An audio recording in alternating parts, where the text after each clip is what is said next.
سلام به همه همراهای اسکیلروم، امیدوارم که حالتون خوب باشه. من علی مقدسی هستم و توی این ویدیو میخوام بهتون نشون بدم که چطور میشه از یک همچین عکس ساده‌ای یک همچین عکس حرفه‌ای و پرمعنایی رو ایجاد کرد که تا آخر این ویدیو تمام مراحل ساخت این عکس رو به صورت تایم لپس بهتون نشون دادم و امیدوارم که خیلی خوشتون بیاد. اگر که این سبک ویدیوها رو دوست دارید یادتون نره که حتما روی دکمه سابسکرایب کلیک بکنید و زنگوله کنارش هم بزنید که وقتی من ویدیوهای جدید رو براتون توی کانالم منتشر میکنم براتون پیام ارسال بشه. بدون معطلی بریم سراغ این که ببینیم چطور میشه یک همچین عکسی رو توی نرم افزار فتوشاپ ایجاد کرد.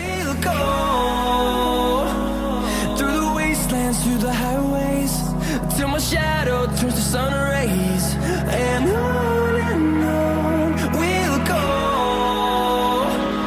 through the wastelands, through the highways, and on we'll go.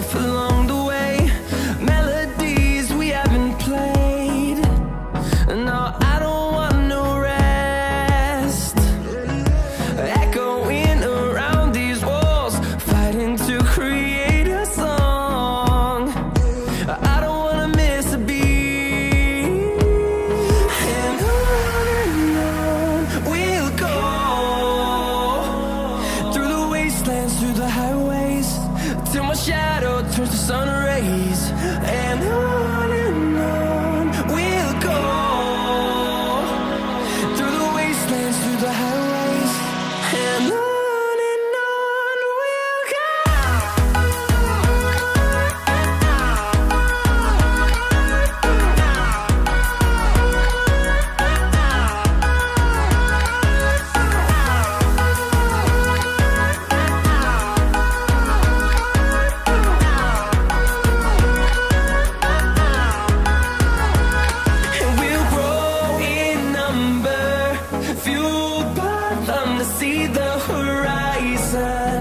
Turn us to thousands, and we'll grow in number, fueled by them to see the horizon.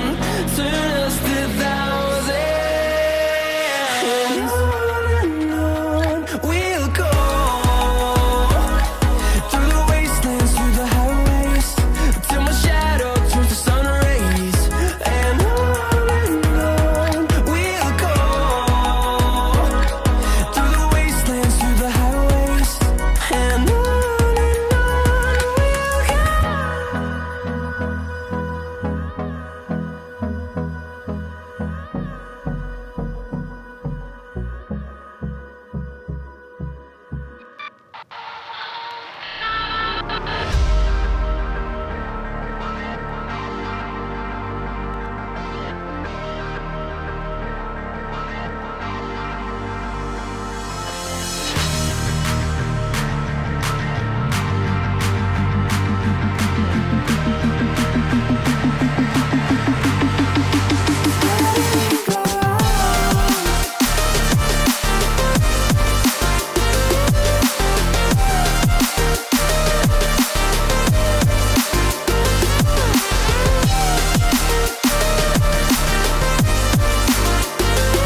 And I'm finally tired of all the standing by.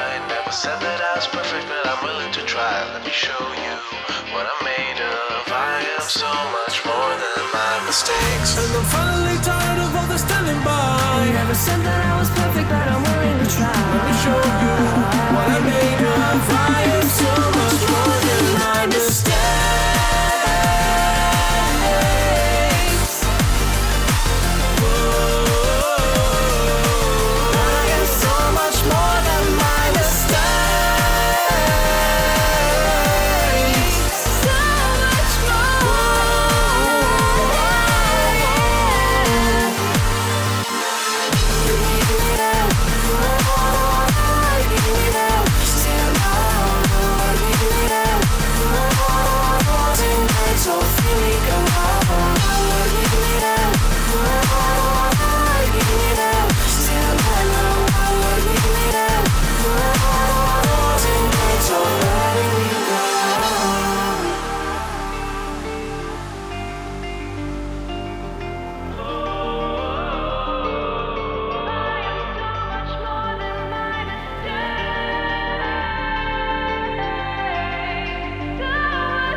امیدوارم که شما هم از نتیجه کار لذت برده باشین. اگر که دوست دارید فایل هایی که توی این عکس استفاده شدن رو دانلود بکنید، میتونید توی کانال تلگرام اسکیلروم که لینکش رو توی دیسکریپشن براتون گذاشتم جوین بشید و فایل هاش رو به زودی اونجا آپلود میکنم و میتونید شما دانلود بکنید و استفاده بکنید. علاوه بر اون اگر هنوز کانال اسکیلروم رو توی یوتیوب سابسکرایب نکردید، همین الان کانال رو سابسکرایب بکنید و روی زنگوله کنار سابسکرایب هم کلیک بکنید که وقتی ویدیوهای جدید رو براتون توی کانالم منتشر میکنم براتون پیام ارسال بشه. علاوه بر اینا اگر که دوست دارین اسپید این آموزش رو هم براتون بذارم، یعنی اینکه تمام اتفاقاتی که افتاده حین ادیت کردن رو به صورت یک تایم لپس براتون آپلود بکنم، حتما زیر همین ویدیو کلمه اسپید رو کامنت بکنید و لایک و شیر ویدیو هم یادتون نره که با این کار حمایت خیلی بزرگی از من میکنید. منتظر ویدیوهای بیشتر و با کیفیت بالاتر از کانال اسکیلروم باشید. خیلی ممنون از همراهیتون.